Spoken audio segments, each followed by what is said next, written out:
Yeah, well, it seems these two fathers got together one day and said they'd like to take a long vacation. So one of them says, let's go to the south of France. I hear that's nice this time of year. And the other one says, yeah, let's go. They board a plane. They arrive in France, in Nice, as a matter of fact. Not Paris, Nice. They get off the plane, and this lady comes up to them and says, would you like to come up to my room? I've got something I'd like to show you. And one of the other fathers says to the other father who says to the other father, he says, yeah, sure, we'll be right up. Give us your address. She gives him an address, kind of a small hovel along the Seine. Priest says to him, are we really going through with this?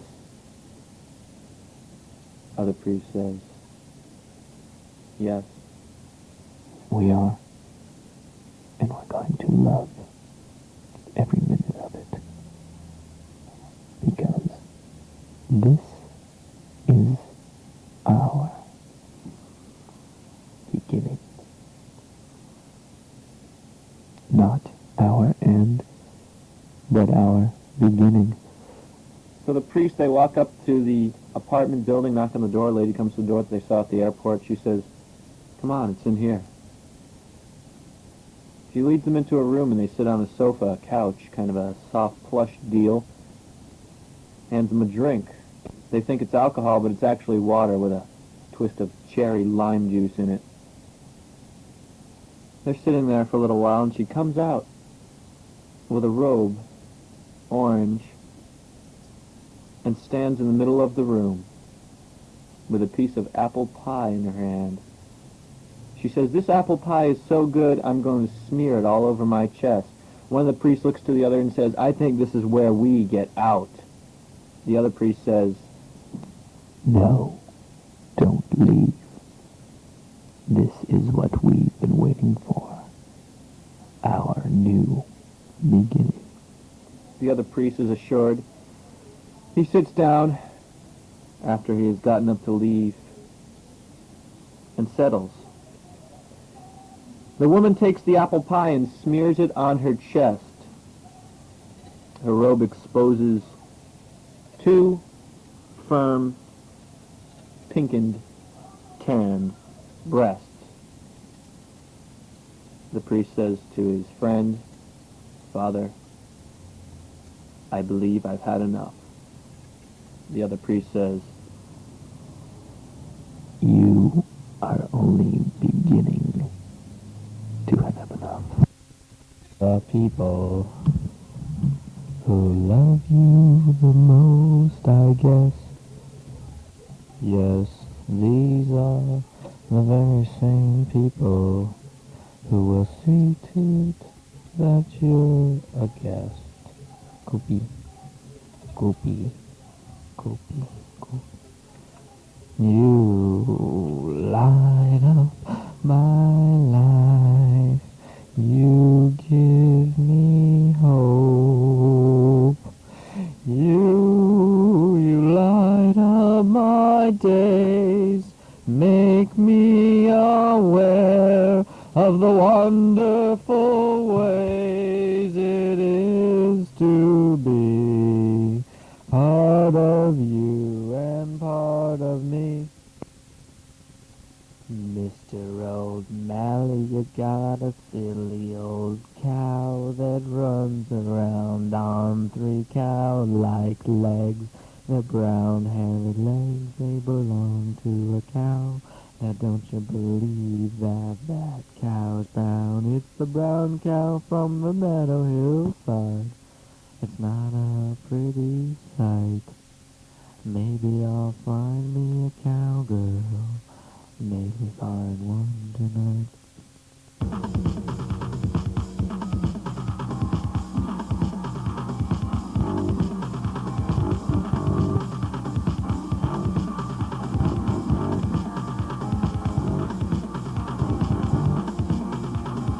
I don't want to be hearing no drums.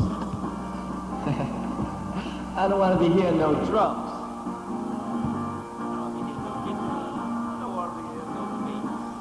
All I want to hear is the devil. You know, that priest story reminds me of another funny story. about these two sailors who were sailing along the Atlantic Ocean. They were looking for diamonds that were supposedly went down in a shipwreck in the 1800s. They had no real formal salvaging experience. They hadn't done a whole lot of treasure hunting or anything like that, so they were pretty much amateurs at the whole thing. They were standing on the deck of the boat one day, and one guy looks to the other one, sailor, he says, "You know, we've had experience in sailing, and we know how to make a mast, and we can put up a sail, but what do we know about diamonds? What do we really know?" The other sailor says to him, "It's not so much that we don't know anything about diamonds, it's that we don't know anything about what we're doing here. Why are we sailors? Why are we sailing? Where are we going? Why are we sailing?" He kept asking that question until the man got very, very annoyed. His friend, who usually was given to bouts of depression when he couldn't answer questions within himself, he thought to himself, if this guy's questioning his existence as a sailor, I must too question my existence, not only as a sailor, but as a human being. So with that, he took a map and jumped overboard and decided to find himself, while the other man stood on top of the deck and laughed, for this silly man was going nowhere but down. Sit down by that fire. Yeah, put your feet up. Just kick them shoes off. Oh, come on, baby. Crack that beer. That smells good. Yeah, just the way I like it. Filled with yeast. I love your yeast. Let me lick it. Cottage cheese. Oh, baby, you know what I like.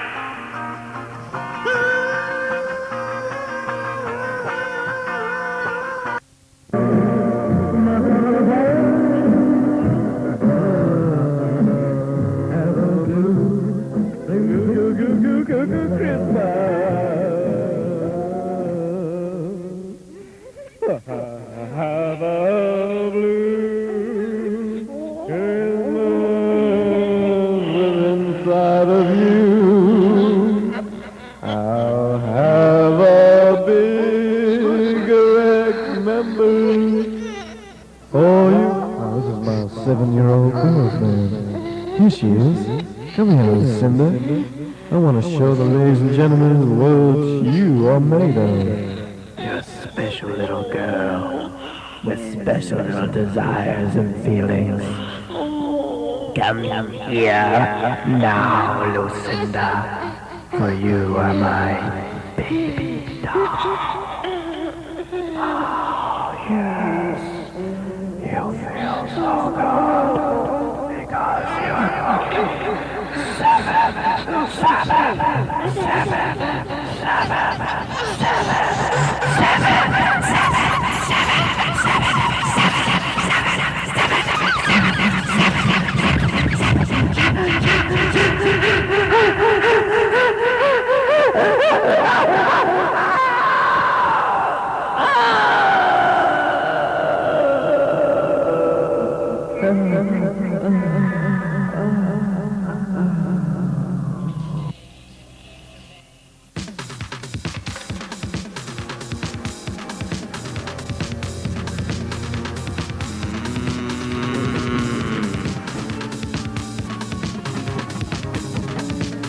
Did you do it while the kids were sleeping? Yes, there they were in their little rabbit bunny pajama fuzzy tail outfits. And you said to yourself, I'm not going to let her get away with this, am I? You knew that she had been seeing the tennis instructor for over 7 years in a long and heated, sensuous, passionate embrace of sexual fluids of every taste and demeanor! Now is the time to get even with that little Norwegian scum. Is that what you thought? So I'm gonna go to the store and I'm gonna rent me a chipper. Gonna chop up my wife. You can fit her in a slipper.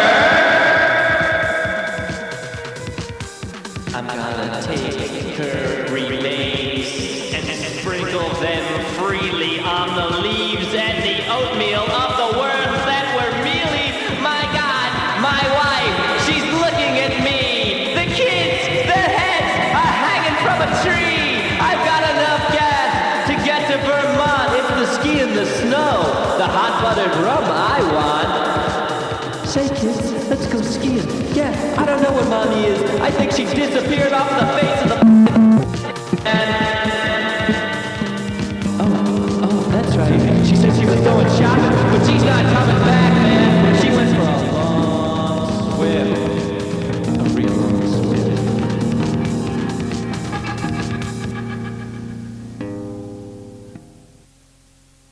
You know, that story about the sailors reminds me of another funny story. About 65 years ago, there lived a young boy of about 11 or so who was quite intelligent, to say the least, and he often devised ways to get his mother out of the house.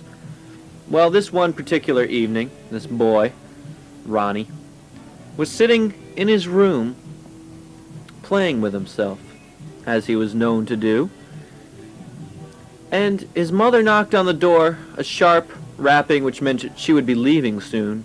She said, Ronnie, I'm leaving. Make sure the milk is put away. Ronnie said, all right, Ma, all right. She could hear her mother walking back down the stairs. His mother, I'm sorry. And as she slammed the front door shut, Ronnie resumed his masturbating. And then he noticed, at the very tip of his penis, was a small red scab, circled by blood, kind of oozing out of the scab, right at the tip of his penis. He thought to himself, what an odd thing to have, this injury to my penis. Well, what he did then was peel back the scab and apply generous amounts of salt to the tip of his penis so as to produce a excruciatingly painful effect on his member. This would remind him forever never to masturbate again. My fellow Americans, I'm pleased to tell you today that I've signed legislation that will outlaw Russia forever. We begin bombing in 5 minutes. Oh, I went to a party last week and I had a little too much to drink. And I think maybe I'm gonna go right over to the sink and do a little puking, baby. Oh yeah, I love to puke on you.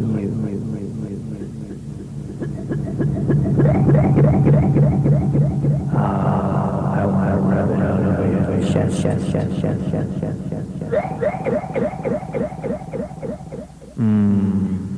I think you like that hot puke.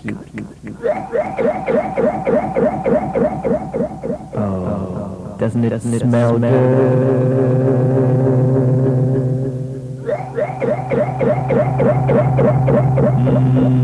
It smells like hot vomit.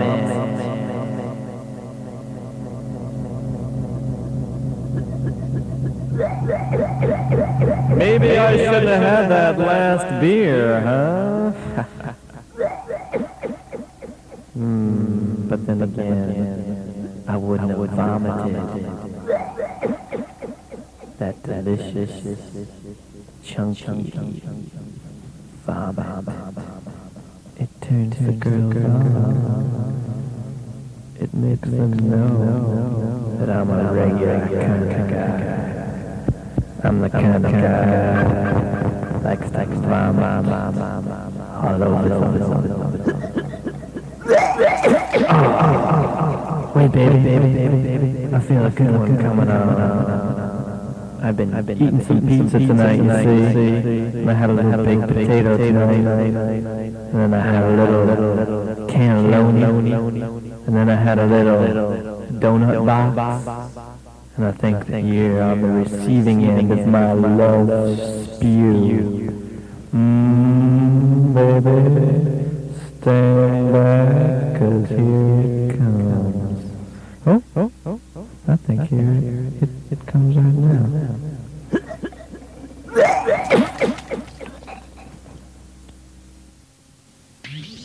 Fifi.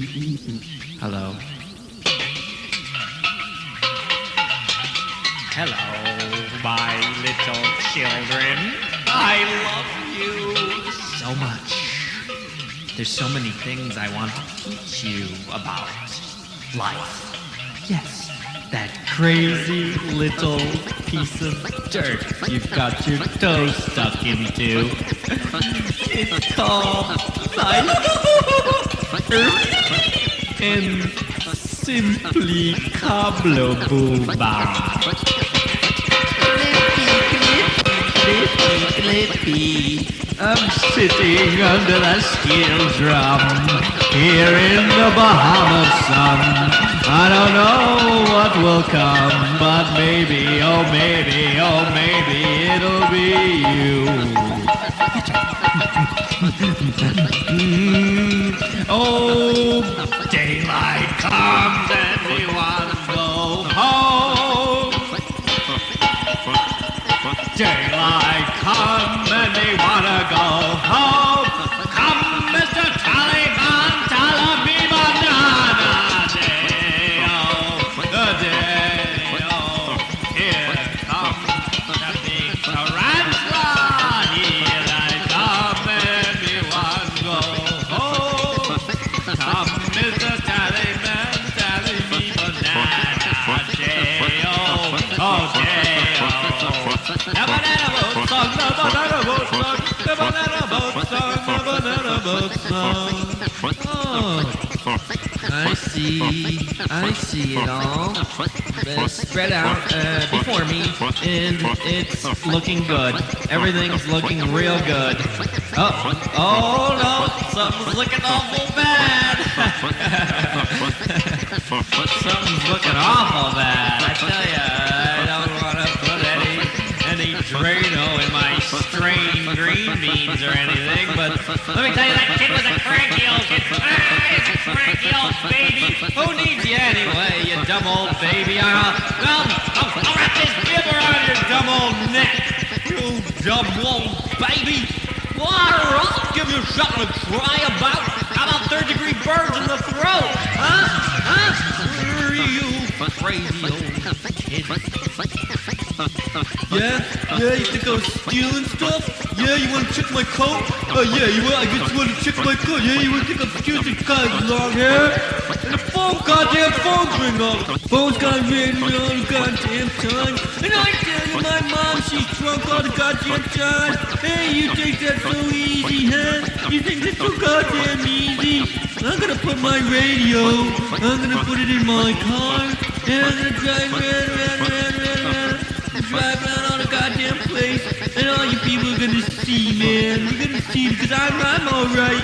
I'm alright. Cool, man. I'm cool. Oh yeah.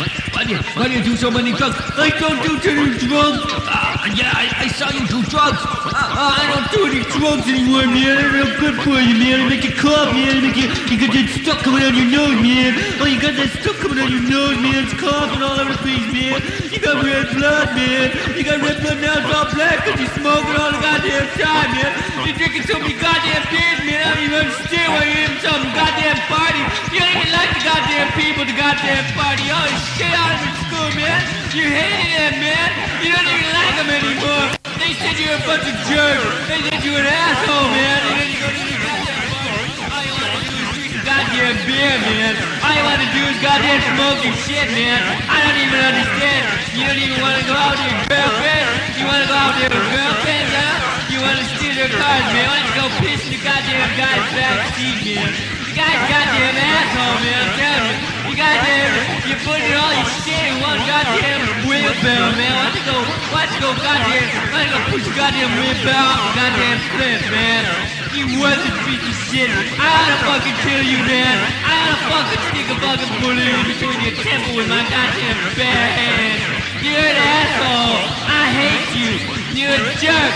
You're a big dum-dum head. That's what you are. You always put your goddamn words in my mouth, your girls in my mouth, and your money's in my mouth, and your cock in my mouth, and all your shit's in my mouth. And I don't need it anymore, man. I'm gonna go drive around. I'm gonna put a radio in the car. I'm gonna put a radio in the car, and I'm gonna drive around all over the goddamn place. drive around real fast, man. I turn up my goddamn radio. I don't even know where I am. I don't even know who you are. I turn that thing up so goddamn high. I got a quart of beer, man. I gotta put that fucking thing. I gotta put that quart of beer between my legs. I gotta put it between my drinks right out of that quart of beer, man. It's gonna be great. You see, man. You gotta pay. You gotta pay for all the shit you fucking shitted on me in high school, man. You gotta fucking pay, man, when I'm fucking king of the world, man. Cause you're gonna see. You're gonna fucking see. I'll kill you all. You stupid shit. I'll fucking kill you. You goddamn asshole. You goddamn, you think you're so cool. Yeah, we see you, little. That story of the young boy and his problem penis reminds me of this story of this girl who all her life wanted to be a fireman. Her dad was a fireman. Her grandfather was a fireman. She came from a long line of firemen. But no one in her family, none of the females, had any urge to be a fireman. They thought it was the man's heritage to carry that tradition on. But she was different. She was an artistic girl, very intelligent, very creative. And she thought to herself at a very young age that this would be a great way to help people, to help her town, and just to save human lives. It would be worth so much. So one day when she was of age, she was 18 years old, as a matter of fact it was a month after her 18th birthday, this young girl decided that it would be time to apply for volunteer firemanship in her town. So she went to the firehouse, where a grizzled old captain met her at the door and said, "Hello, young lady. What can I do for you?"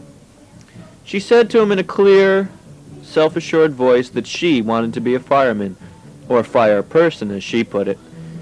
The grizzled old captain invited her inside and decided that this was some sort of joke, some sort of college or high school prank.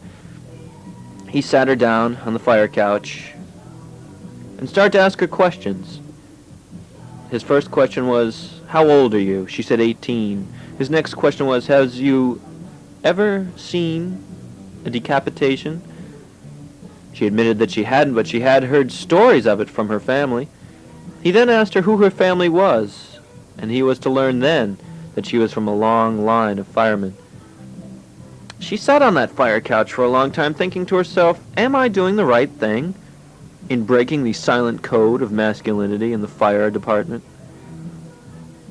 She decided she was doing the right thing and proceeded to answer his questions quickly, intelligently, and concisely.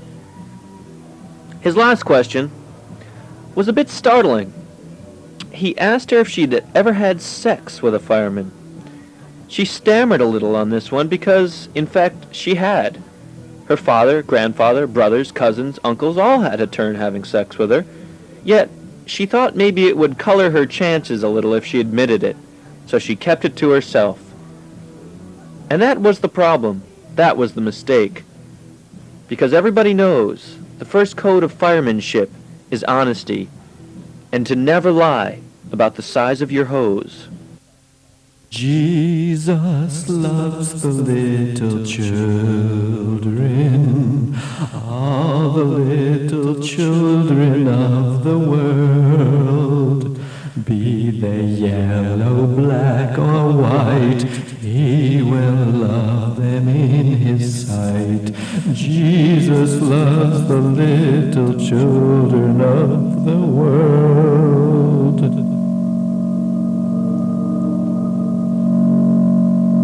Jesus Christ was a friend of mine. We screwed lots of women and drank lots of wine.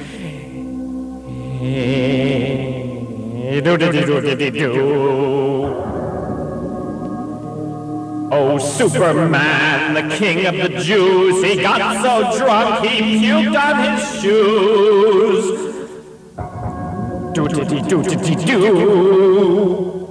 We took the Virgin Mary and made her bleed. That's one whole Holy Mary's never gonna need. Do-do-dee-do-do-dee-do-do. I remember remember one time me and the Holy One, the eternal giver of light, my Lord Jesus Christ, were down totally drunk on lamb's blood and beer. He said, you look kinda cute, you look kinda queer, maybe, just maybe you'll touch me here. He took my hand to the promised land. I grabbed him firm and I grabbed him tight. The Lord put his tongue on my tongue and we kissed all night. Doodity, doodity, doodity, doodity, doo. Jesus loves the little children, all little children of the world. Be they yellow, black, or white, he will love them in his sight. Jesus loves the little children of the world. He loves the little children, all the little children. Be they smelly, dumb, or tight, he will take away their sight. Jesus loves the little children of the world. Oh, Jesus was a friend of mine. We drank lots of women and screwed lots of wine. And everybody is so happy now because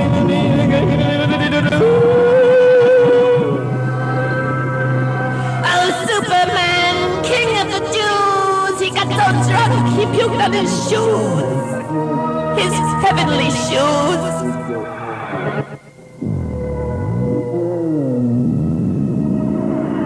I felt Jesus coming. The Lord is coming. The Lord is coming.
You know, that story of the girl wanting to be a fireman reminds me of the story of this guy who used to give these parties. Now, he was somewhat of a straight fellow, I guess you could say. He didn't partake in any drug or alcohol taking. He was brought up in a family that believed fun was fun, and there were no clear lines involving drugs or alcohol. It was kind of an unheard of thing in the time that he grew up in, but he gave these parties, and he didn't mind that people did drugs at the parties, and he didn't mind that people took alcohol at the parties. Although one night, this particular night, a group of people came in who were younger than he was by at least 30 years. He was 55 that day. It was a birthday party that he was giving. And he put up signs all around town telling people about these parties, and he didn't care who came, he didn't care what they did, just as long as they had fun, had a good time, and left at a reasonable hour. So on this 55th birthday, a group of younger people came in. They sat down on a couch at about 8 o'clock and proceeded to do close to 3, maybe 3.5 grams of very good cocaine. They seemed to be having a good time. It was about 10 o'clock, 10:30. And then they started to drink large amounts of gin, vodka, wine, beer, tequila, rum. And then about 1 o'clock, 1:15, they brought out a gigantic plastic bag of marijuana, and they proceeded to roll joints about the size of someone's pinky, a regular person's pinky, and they smoked 4 or 5 of these joints, sitting all the time on this couch. Now the man who had this party, the 55-year-old man, he noticed that when they came in, there were 4 people in their group. And then when he looked back at them, at about 1:45, there were 3 people sitting there, 2 men, 1 girl. When they came in, there were 2 men and 2 girls. He thought this was a little odd, since he really hadn't seen any of them move. So when he left the room, he noticed someone stirring in the bedroom. He decided it was 2 people who were just having some sex that he had invited over, and he decided to just leave them alone. The 3 people sitting on the couch left at about 2:15, and he decided to go to bed. Now, he didn't want to wake the people who were in his bed, since they seemed to be sleeping, but he decided enough was enough. It was time for them to leave. He walked into the room, and he noticed a lump underneath his blankets. He went over to where the blankets were crumpled together, lifted it up, and a woman was face down on the bed, fully clothed. Her shoes were on. Her pocketbook was next to her. He turned her over and noticed that her eyes were drawn back. All he could see were their whites. The lids were up, her mouth was open, and something blue was inside her mouth. He thought maybe she had eaten something. He examined closely, and a sock had been stuffed inside of her mouth and down her throat, causing her to asphyxiate. He decided, then on, that drugs weren't so bad after all. But blue socks, they were hell. Yes, Virginia, there is a Satan clause. I'm flying in my sled to your house tonight. Please make sure to leave on the light. I'm the cool rockin' red devil son of a bitch, the Satan clause, and I'm gonna get rich. I slide down your chimney, and there better be a fire. I want your sister's skin to patch my rear tire. Your mommy's up. She just heard a noise. I'm the Satan clause, and I eat young boys.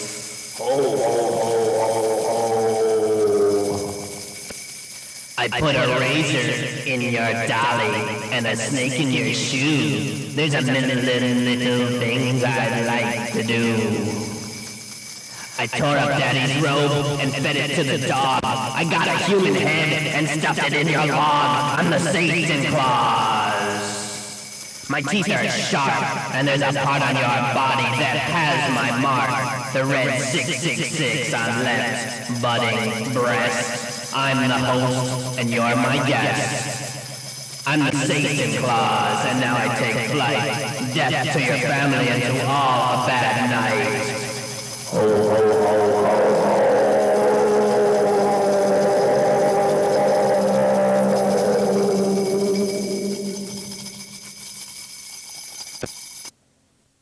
Alright, this is a little Chuck Berry tune that I learned in Mississippi. A 1, 2, 3, 4.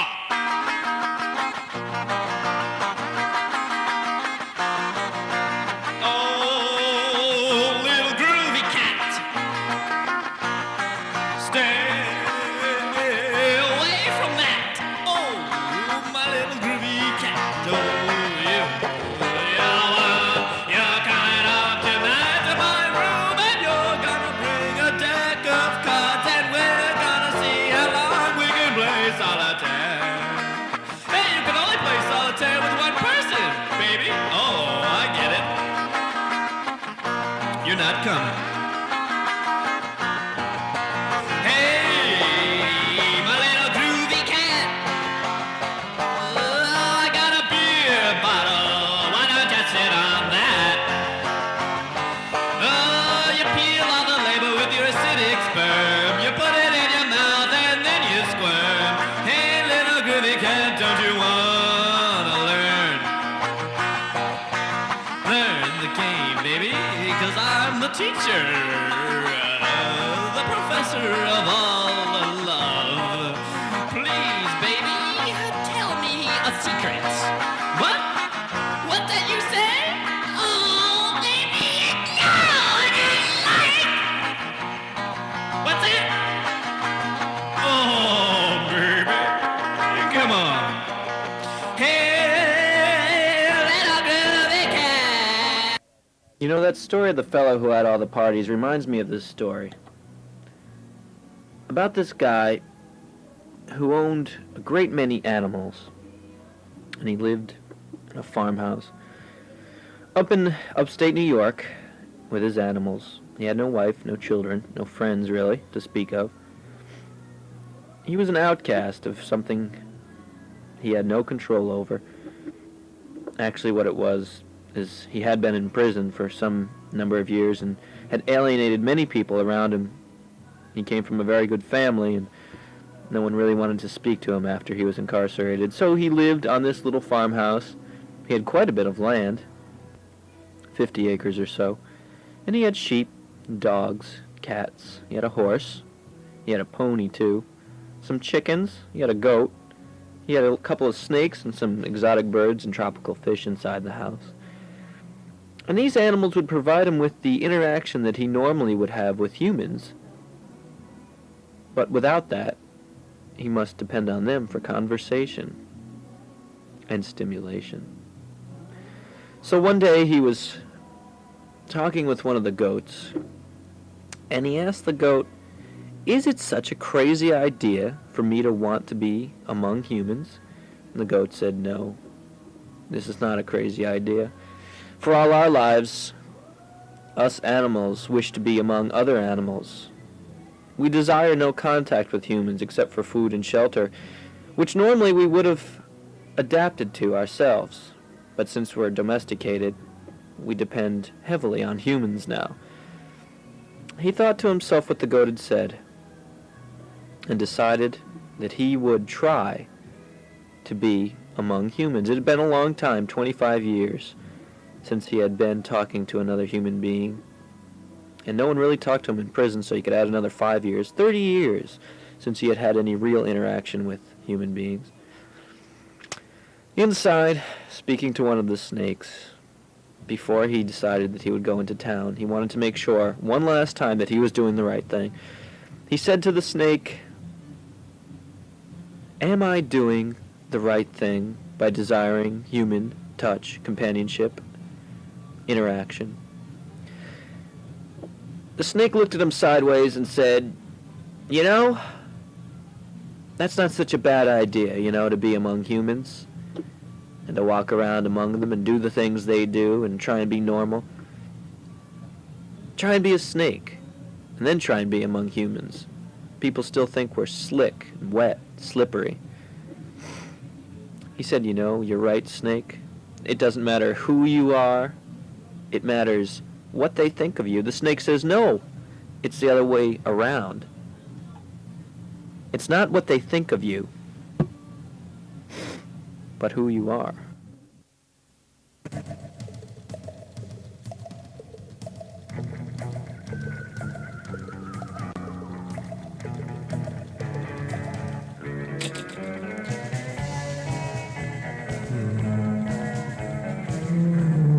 Let's put the Christ back in Christmas.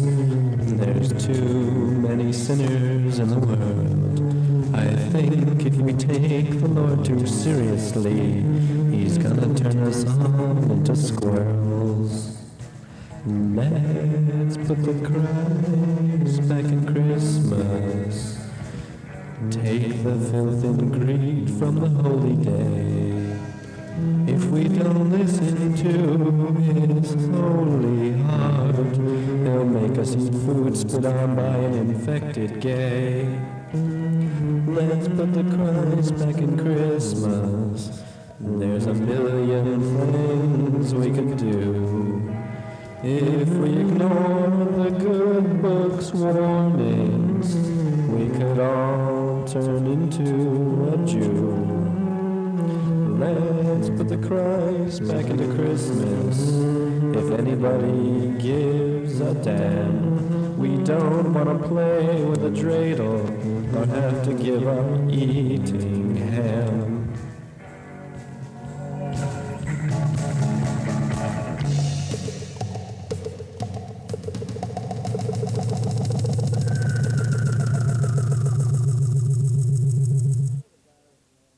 You know, that story of the guy with the animals reminds me of this funny little story about this guy who drank quite a bit.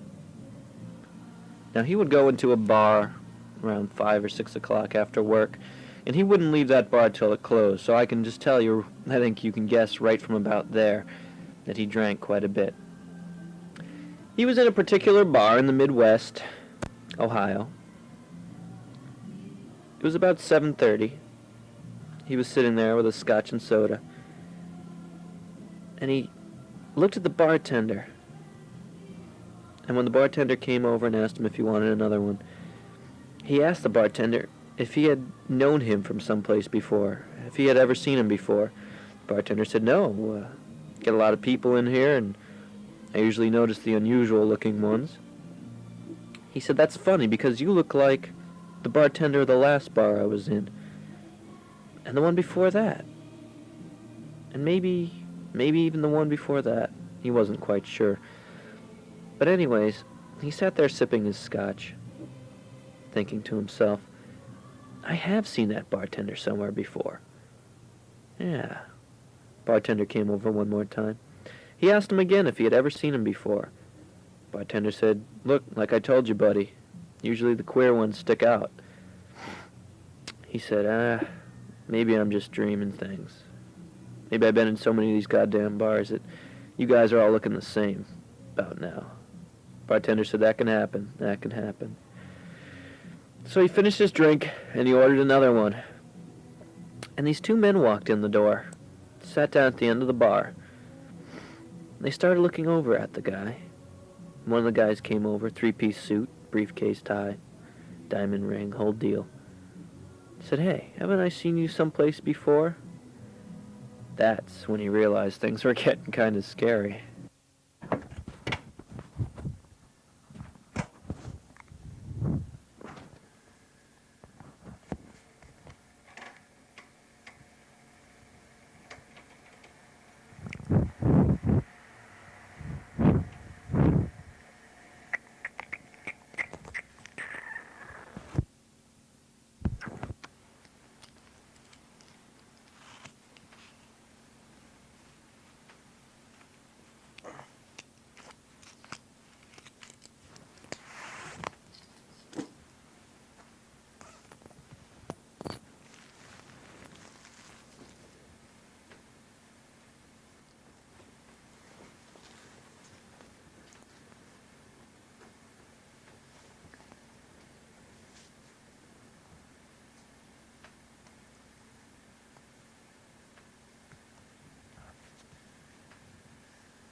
Anyway, I was thinking about some things, and women, girls, females. I was thinking about, is it really that primitive to want a woman or a girl? Because I was thinking about how all the times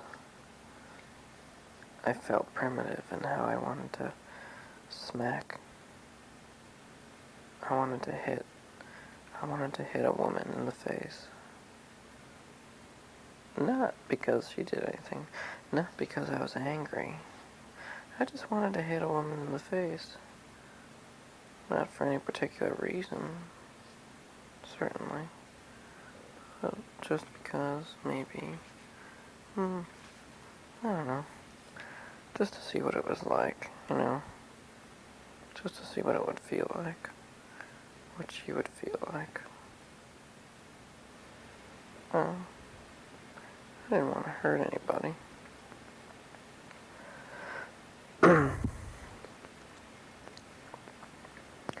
I wonder if I hit a woman hard enough, would I get an erection? I guess I would. Because I had this girl who was into pain and was into, like, not physically forever hurting me, but temporarily. She bit my nipple. I mean, she really bit it. She made that thing black and blue for a long time. And I was thinking, when she was doing it, I didn't mind it. No, I kind of liked it. Got me real hard, which was weird because I'm considerably passive.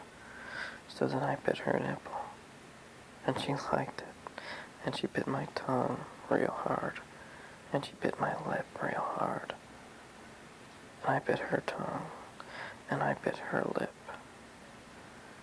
I just bit her skin, and she bit my skin, and I liked it for what we were doing. It was okay. It was violent, but it was controlled, and it was part of our flesh, and it wasn't any big deal. It was neat. It was kind of neat. I'd do it again. I don't know how far I would go.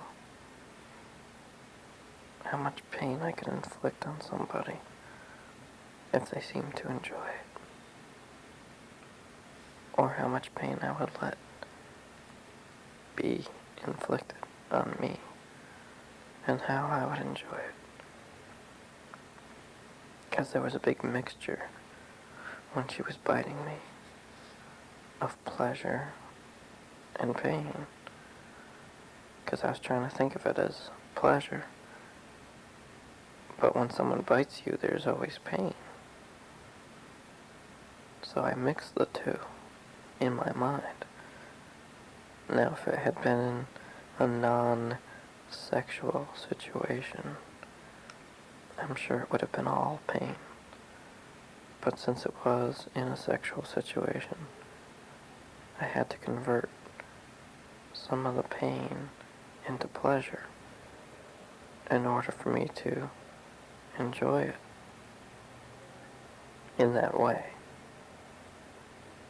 And it worked. I used some of the pain into pleasure. And it was kind of fun to see how far my threshold would bear.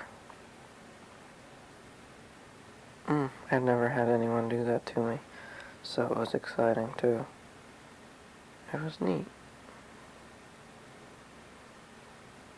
But I'd like to hit some woman. Just really haul off and smack her in the face. You know, see how she reacts to that. See how she gets into that. When you just rear back with a big fist, a big meaty fist, and go smash right in the face. And I think it would be better if it was like a real attractive woman, a real beautiful girl. For some reason. It would make me feel better. If I knew I messed up some real beautiful girl. Because they say that ugly people have nothing to lose. And I'd like to smack someone who had a lot to lose on her face. I can't imagine people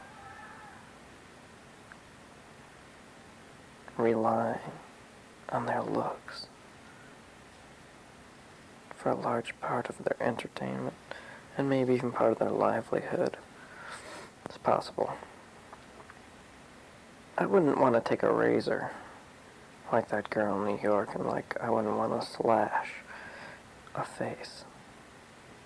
But temporarily, just smack someone in the face that had a lot to lose. Because they wouldn't feel good about it.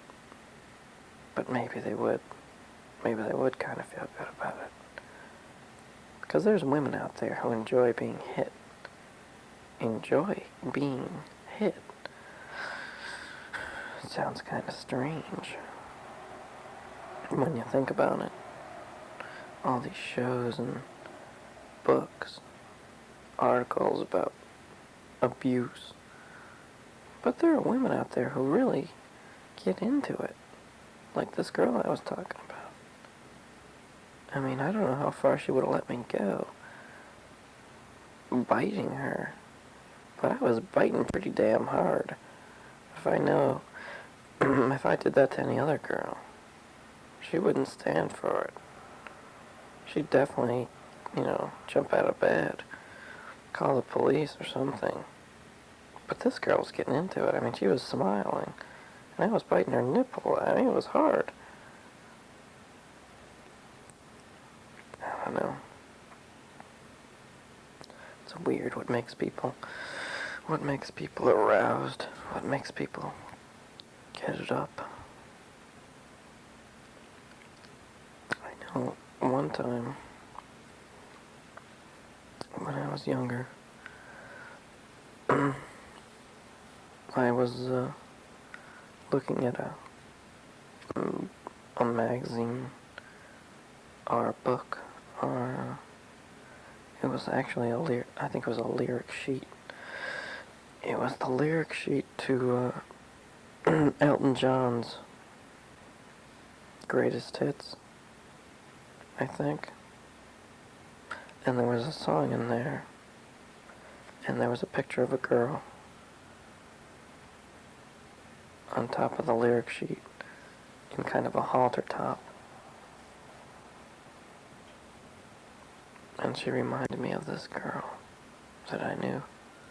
And I was only 11 or 12. And I could fantasize about a drawing, a picture. Which is weird, because now I can only fantasize about living things. I wonder if people really know. I wonder Duh. Sounds really dumb. But I wonder if people only knew what kind of positions they were put in people's fantasies. And I can only fantasize about things fresh. I can't fantasize things about the things I've seen a long time ago, weeks ago. I can hopefully pull a fantasy out of something that happened less than 48 hours or 72 hours ago. 72 hours is the max. That's it.